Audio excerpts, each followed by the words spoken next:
여러분, 인간이란 무엇인가? 또 사람은 무엇으로 사는가? 누군가 이런 질문을 여러분들에게 드린다면 여러분들은 어떻게 무엇이라고 대답하시겠습니까? 이런 질문들 간단한 것 같으면서도 한편으론 너무나도 어렵고 또 그런 질문을 받게 되면 곤혹스럽지 않을 수가 없습니다. 그래서 지금까지 많은 사상가들이 이런 질문에 대답하려 했지만 여전히 어렵기는 마찬가지입니다.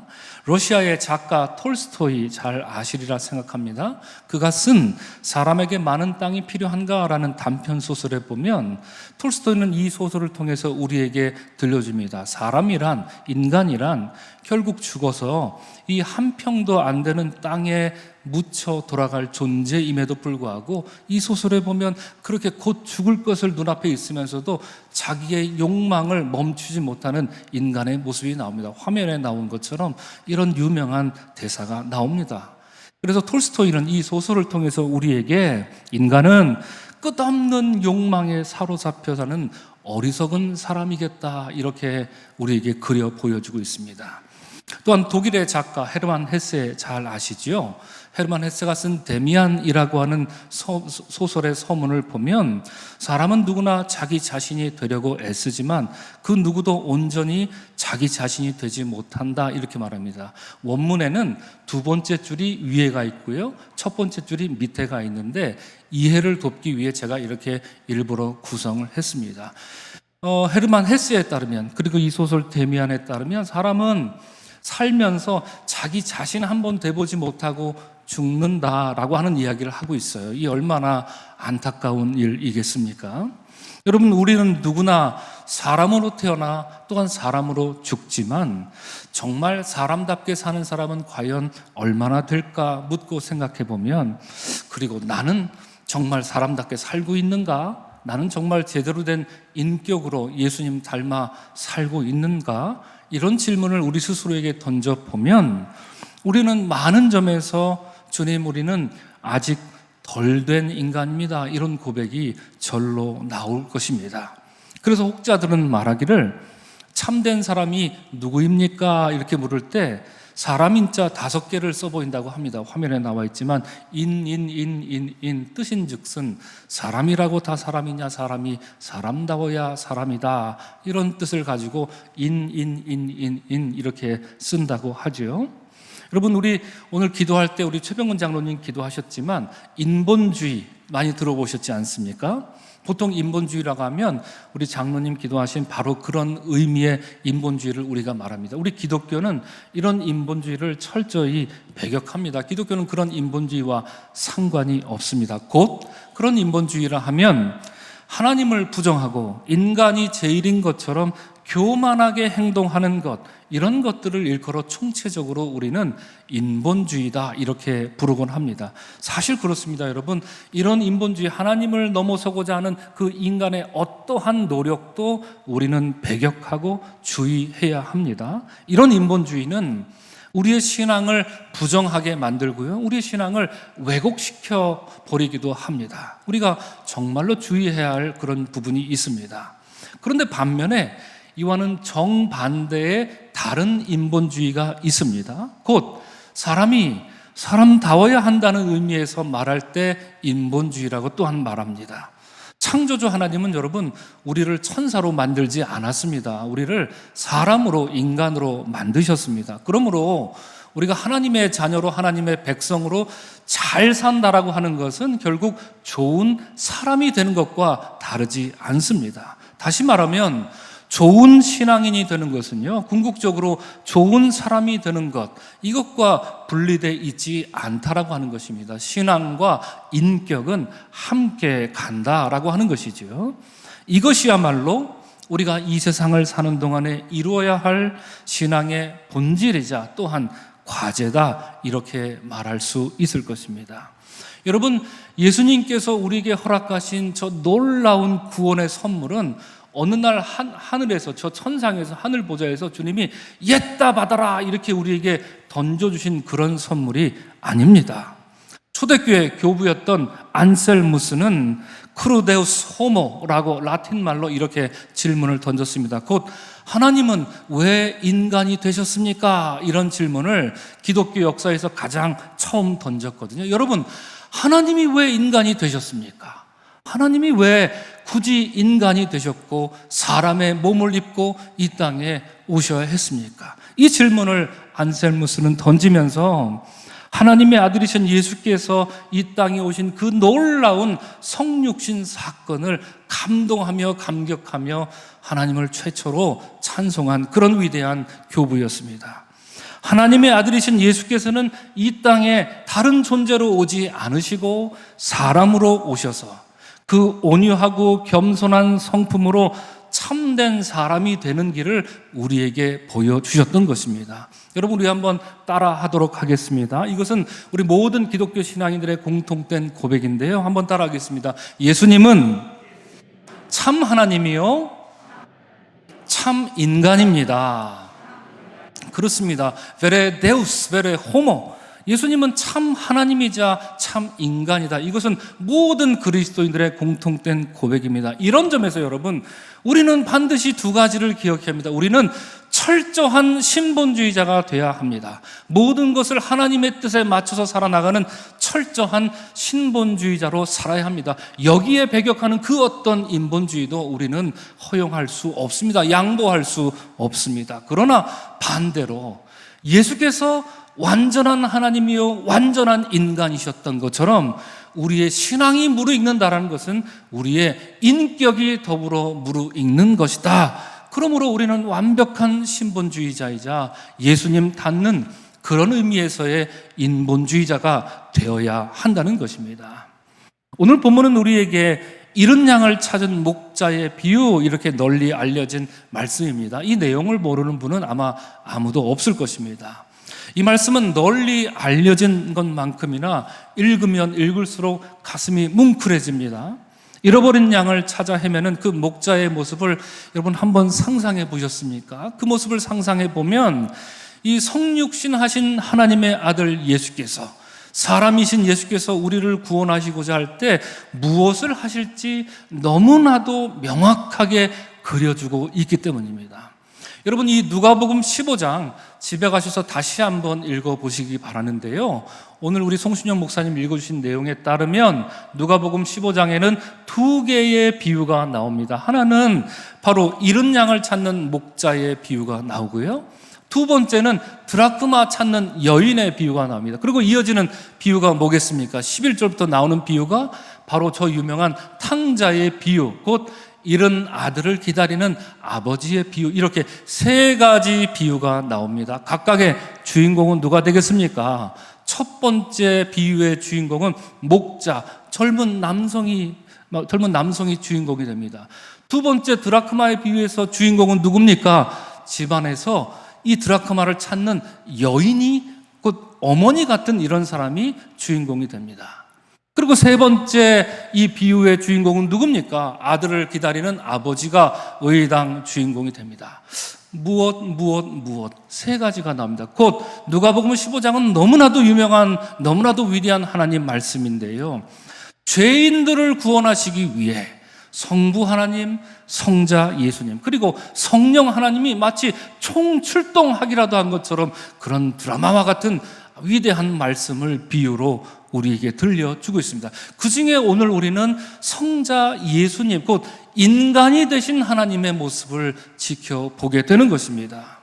특별히 오늘 본문에 나오는 이 목자, 여러분 어떻습니까? 이 목자 정말 사람이 좋습니다. 좋아도 너무 과할 정도로 좋은 사람 같습니다. 잃어버린 양을 찾아 헤매는 것도 그렇지만 양을 찾고서는 이웃을 불러 모아 잔치를 벌이는 모습을 보고 있자면 이 사람의 살림살이가 나만 할지 걱정이 될 지경입니다. 여러분, 이 내용을 잘 아시겠지만 제가 나름대로 상상력을 동원해서 이 비유의 내용을 구성해 보면 이런 이야기입니다. 어떤 사람에게 양 100마리가 있었는데 세어보니 한 마리가 사라진 것입니다. 그래서 그는 나머지 99마리를 들에 두고, 굉장히 중요한 표현입니다. 들에 두고, 여기서 말하는 들은 헬라어로 에레모스, 우리가 아는 광야, 바로 그것입니다. 광야에 버려두고 그 잃어버린 한 마리를 찾으러 나섭니다. 그런데 사방팔방 다녀도 그 한 마리가 보이지 않아서 이 목자는 전전긍긍하고 있던 차에 저 멀리선가 어디선가 양의 울음소리가 들립니다. 그 울음소리를 따라가 봤더니 이렇게 움푹 파인 도랑 안에 양이 빠져서 허우적대고 있는 것입니다. 그래서 깜짝 놀란 목자는 부랴부랴 도랑에서 양을 꺼냅니다. 꺼내고 보니 양은 다리를 다쳐서 옴짝달싹하지 못할 지경입니다. 힘도 다 빠져서 움직이는 것조차 어려워 보입니다. 그래서 그대로 두었다가는 하루 이틀만 지나면 이 양이 죽어버릴 지경이 된 것입니다. 양은 무기력하게 있는 힘을 다해서 매매거리며 목자를 부르고만 있었습니다. 그래서 그 목자는 서둘러 이 양을 어깨에 짊어집니다. 당시 양의 무게가 30kg, 40kg 정도, 오늘날 군인들이 어깨에 메는 완전 군장 정도 되는 그런 무게였기 때문에 이 육중한 무게, 이 양을 어깨에 짊어지고, 여러분, 그 광야길을, 그 험난한 길을 목자는 이렇게 메고 뒤뚱거리며 자기 집에 돌아왔다는 이야기입니다. 그런데 오늘 본문에 보니까 이 사람은 양을 이처럼 찾게 된 것만으로도 너무나도 즐겁기만 해서 힘든 줄도 모르고 집에 돌아왔다는 것입니다. 게다가 그는 동네 방네 다니면서 이웃을 불러 모읍니다. 그리고 말하기를, 나와 함께 즐거워합시다. 내가 잃어버린 양을 찾아왔거든요. 이렇게 룰루랄라 웃으면서 동네 방네 다니면서 사람들을 초대하고 있습니다. 마치 남들은 절대 풀지 못하는 어떤 수수께끼, 수학 문제를 내가 풀었다라고 하는 이런 정도의 기분이 될까요? 그런 문제를 풀고 수수께끼를 풀고 스스로 대견해 하는 것처럼 그런 잃어버린 양을 찾은 그 기쁨을 너무 과도하리만치 크게 기뻐하고 있습니다. 상식적으로 이런 기쁨은 온당치가 않습니다. 이거 정말로 배보다 배꼽이 더 빠질 것만 같습니다. 그래서 한편으로 생각해 보면 여러분, 이 비유 속에 나오는 이 사람, 이 목동은 분명 어리석습니다. 어리석어도 너무 어리석습니다. 이렇게 말해서 예수님께 좀 미안합니다만, 고작 양 한 마리 찾고 돌아왔을 뿐인데 이게 정말 사람들을 불러 모아서 잔치 벌일 일입니까? 여러분 어떻습니까? 100마리 중에 한 마리 찾아왔다고 잔치 벌일 일입니까? 그리고 나머지 99마리는 지금 어디 있습니까? 그 광야 어딘가에 두고 온 것입니다. 이 주인은 지금 그러합니다. 이게 어디 잔치 벌일 만한 일이겠습니까? 도대체 이 비유 속에 나오는 이 사람은 무슨 생각으로 사는 사람인지 곰곰이 곱씹어 볼수록 이해가 가지 않는 부분이 많습니다. 이 본문을 이해하기 위해서 여러분, 전체적으로 오늘 말씀을 꼼꼼히 살펴볼 필요가 있습니다. 첫 번째로 여러분, 오늘 본문에는 세리와 죄인들을 언급하고 있습니다. 아시다시피 이 사람들은 성경에서 죄인이다 이렇게 낙인 찍힌 사람으로 대표적으로 등장합니다. 그러면 여러분, 예수님 당시에 어떤 사람들이 죄인이었을까요? 예수님 당시에 누가 죄인이었을까요? 예레미야스라는 이 학자는, 신약학자는 예수님 당시에 죄인이라 불리며 이 천대시 받았던, 사람들에게 손가락질을 받았던 그 사람들의 직업 명단을 발표했습니다. 제가 여러분들에게 공개합니다. 그 명단은 다음과 같습니다. 당나귀 몰이꾼, 낙타 몰이꾼, 뱃사공, 마부, 그리고 목동, 곧 목자, 소매상인, 의사, 푸죽간 주인, 개똥수고자, 일전에 제가 말씀드렸죠?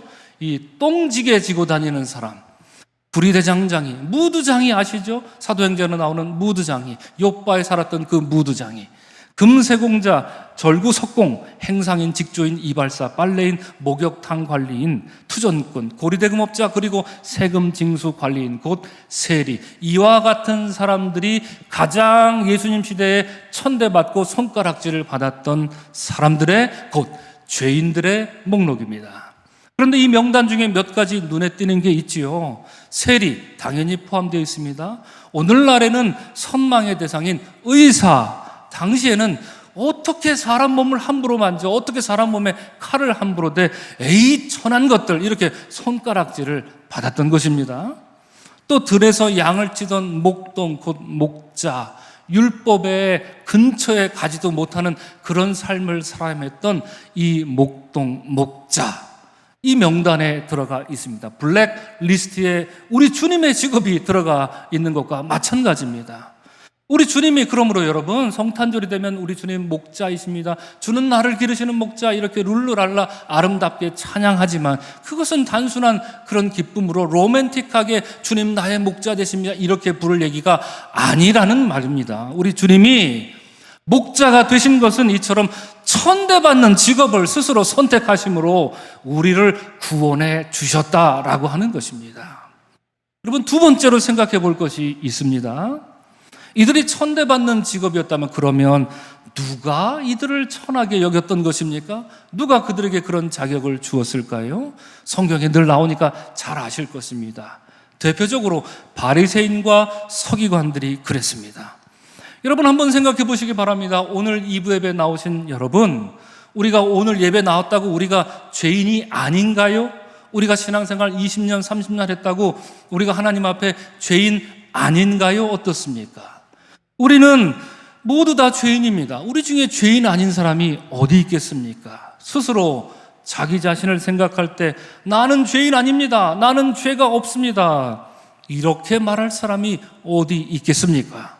하지만 여러분, 스스로 죄인임을, 나는 죄인입니다 주님, 이렇게 겸손히 주님 앞에 고백하는 것과 타인으로부터 너는 죄인이야 이렇게 손가락질 받는 것은 엄연한 차이가 있습니다. 다시 말하면 여러분, 바울이 로마서에서 말했듯이 사람은 너나 할 것 없이 모두 다 죄인입니다. 그러므로 함부로 타인을 정죄할 권한이 우리에게 없습니다. 오직 하나님만이 우리를 심판하신다. 바울은 로마서 3장과 로마서 1장에서 우리에게 심각하게 엄중하게 권면하고 있습니다. 그럼에도 불구하고 예수님 시대 때 바리새인과 서기관들은 마치 이 사람들은 남을 비난하기 위해서 태어나기라도 한 것처럼 습관적으로 사람들을 죄인이라 비난하고 딱지를 붙여댔습니다. 스티커를 붙이는 것처럼 말이죠. 저기 죄인 지나간다, 저기 죄인 지나간다, 저기 똥지교교인 지나간다, 저기 목동놈 하나 지나간다, 이렇게 말입니다. 이로써 그들을 천하게 여겼습니다. 그리고 그들에게 무엇보다도 죄책감을 심어줍니다. 그리고 그 사람들을 고립시켜버립니다. 보통 사람들과 어울리지 못하게 만들어 버립니다. 그래서 오늘 본문 1절에는 세리와 죄인들, 그리고 2절에는 바리새인과 서기관들, 이렇게 분명한 대조를 이루면서 이 두 집단 사이에 긴장감이 있다는 것을 우리에게 누가복음은 알려주고 있는 것입니다. 셋째로, 그렇다면 바리새인과 서기관들은 여러분 무슨 근거로 그들을 죄인이라 정죄했겠습니까? 그 이유는 우리가 잘 알 것입니다. 율법을 어겼다라고 하는 것입니다. 그러나 정확히 여러분들에게 알려드립니다. 단순히 율법을 어겼다면 모든 사람이 율법을 어겼으니 죄인이겠지요. 이 서기관들과 바리새인들이 이 사람들에게 죄인이라고 손가락질 했던 것은 간단합니다. 자기들만큼 율법을 안 지켰다는 겁니다.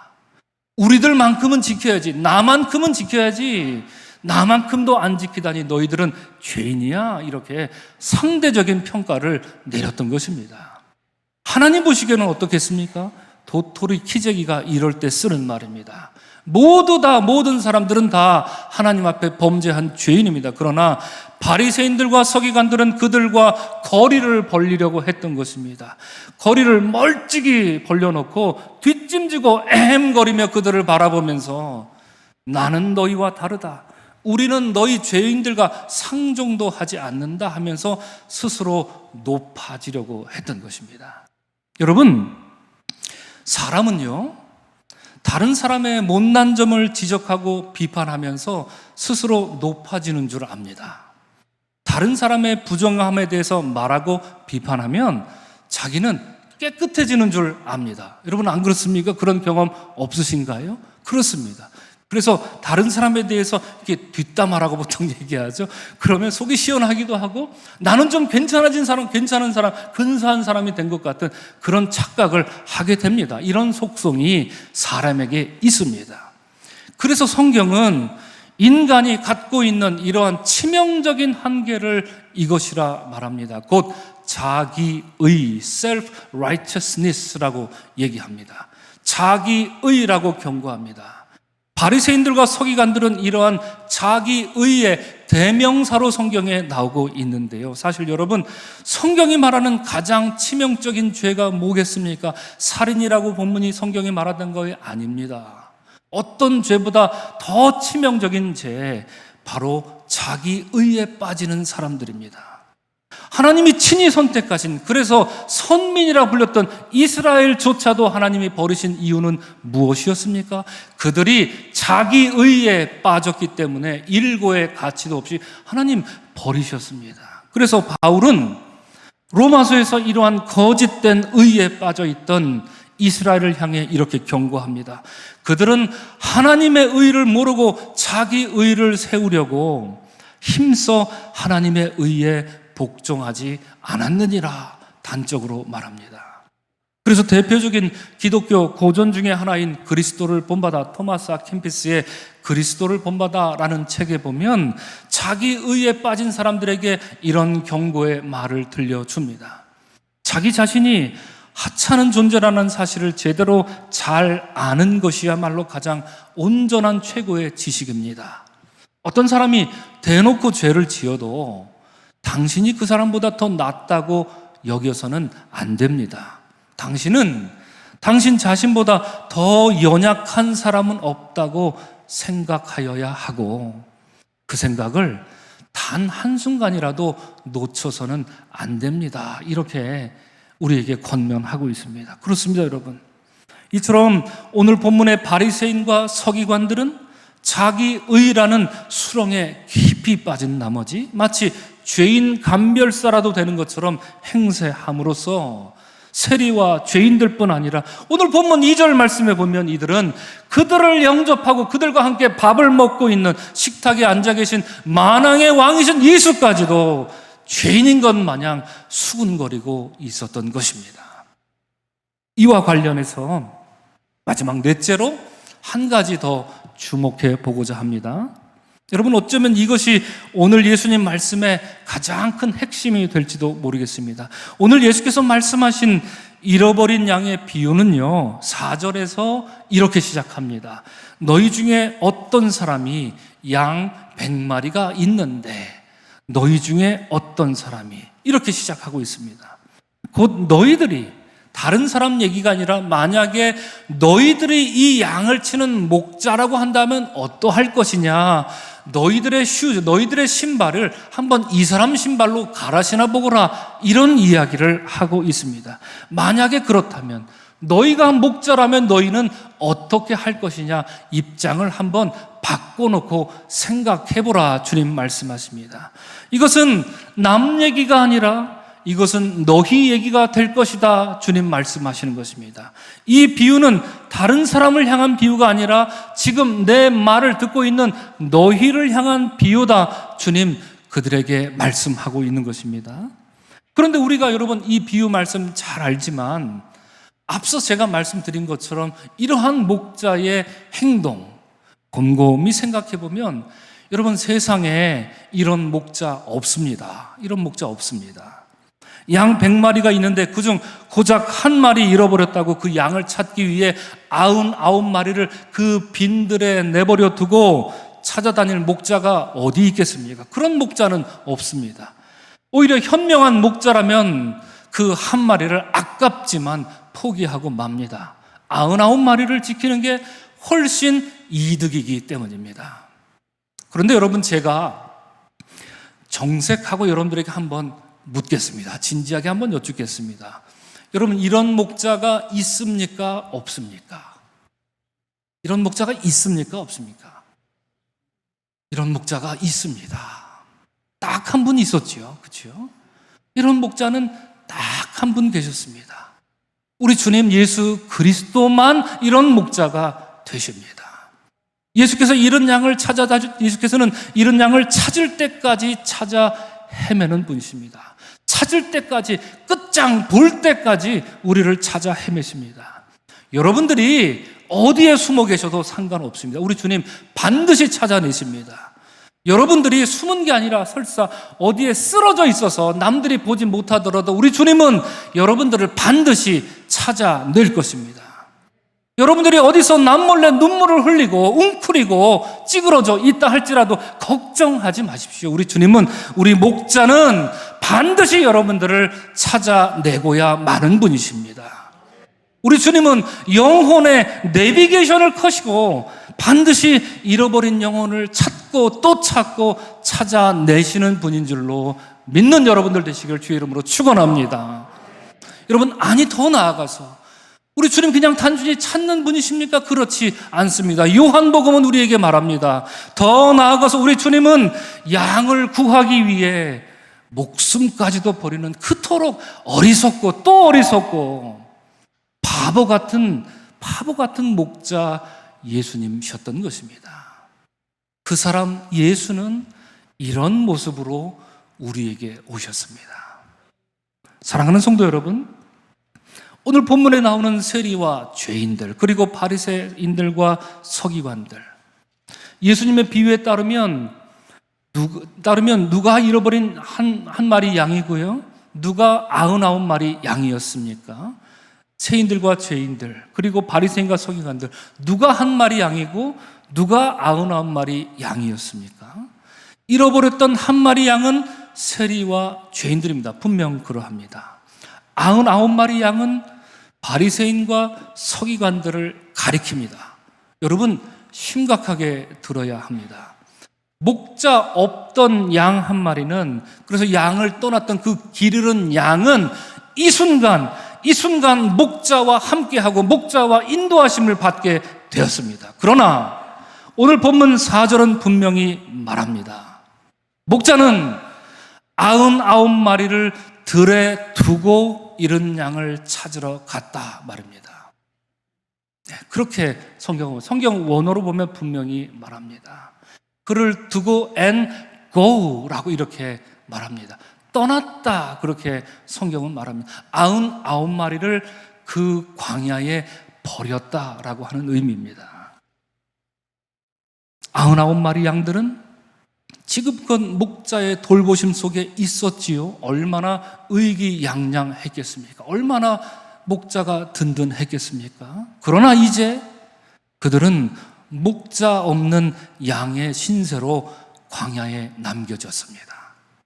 그래서 어쩌면 여러분, 이 비유는 잃은 양을 찾는 비유라고 보통 우리가 그렇게 말하지만, 저는 이 비유의 오늘 말씀을 준비하면서 99 양을 버린 목자의 비유라고 말해도 무방하다 생각이 듭니다. 사랑하는 성도 여러분, 이 둘의 신세가 지금 바뀌었습니다. 에스겔서는 목자 없는 양의 운명에 대해서 무엇라 얘기하고 있습니까? 목자 없이 광야에 남겨진 그들의 신세는 무엇라 에스겔서는 말합니까? 목자가 없으므로 그것들이 흩어져서 모든 들짐승의 밥이 되었도다. 에스겔서는 말합니다. 양은 99마리가 있어도 1000마리가 있어도 10,000마리가 있어도 여러분, 목자 없는 사나운 늑대 앞에서는 아무런 의미가 없습니다. 오히려 배고픈 늑대 앞에 잘 차려진 호사스러운 밥상에 불과합니다. 99마리든 1000마리든 100마리든 10,000마리든 말입니다. 그러나 단 한 마리였어도, 그곳이 광야라 할지라도, 아무것 없어도 그곳에 목자만 함께 한다면 그곳은 곧 평안과 구원의 감격이 넘치는 곳인 줄로 믿습니다. 우리 주님의 지팡이와 막대기가 그 양들을 끝까지 안위해 주시기 때문입니다. 사랑하는 오늘 이 예배드리는 성도 여러분, 오늘 본문 말씀은 그 사람 예수께서 이 땅에 오셨을 때, 목자로서 우리를 어떻게 사랑해 주실 것인지 복된 소식을 들려주셨습니다. 그러나 한편 생각해 보면 우리는 먼저 믿고 있는 우리의 영혼을 이 말씀은 날카로운 침처럼 우리를 찌르고 있기도 합니다. 99마리 양과 한 마리 양이 상황이 뒤바뀐 것을 보니 등골이 오싹해지기도 합니다. 지금 우리는 스스로 99마리에 속했다 여기면서 혹여 무사태평한 신앙생활을 하며 살아왔던 것은 아닐까 하는 회개하는 마음이 들기 때문입니다. 하나님의 의를 위해서 낮아지고 헌신하기보다는 자기 의를 조금씩 높다랗게 쌓고자 나의 목소리만 앞세우고 주님 목소리를 듣지 않고 그렇게 지금껏 살아온 모습은 없었는가 하는 회개하는 마음이 들기 때문입니다. 사랑하는 성도 여러분, 사람으로 이 땅에 오신 예수께서 우리의 목자가 되어 주셨습니다. 여러분, 착각하지 마십시오.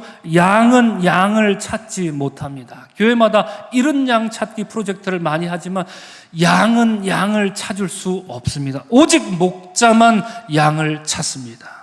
그 사람 목자께서는 거칠고 험한 광야 생활을 마다하지 않고 양들을 돌봐주십니다.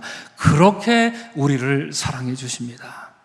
하나님의 구원이 이 땅 가장 낮은 곳에서 낮은 방법으로 그 사람 예수로 인해 이루어졌던 것처럼 아름다우신 그분 예수의 성품을 담고 주님과 함께 순종의 길을 걸어가고자 다짐하는 오늘 이 예배에 나오신 여러분과 제가 우리 모두가 되기를 주의 이름으로 간절히 축원합니다.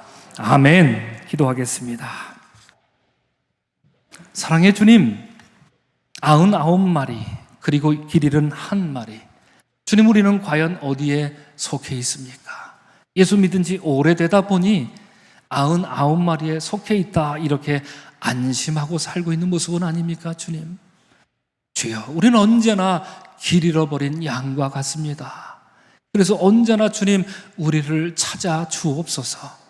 우리는 주님께 찾김받은 존재로 사는 것이 가장 복된 삶인 줄 믿사오니 자기 의에 빠져 사는 것이 아니라 하나님의 의에 순종하며 그 말씀 앞에, 부르심 앞에 순종하고 겸손히 그 사람 예수의 삶을, 성품을 닮아가는 우리 모두가 되게 하여 주시옵소서. 감사하고 축복하며 예수님 이름으로 기도합니다. 아멘.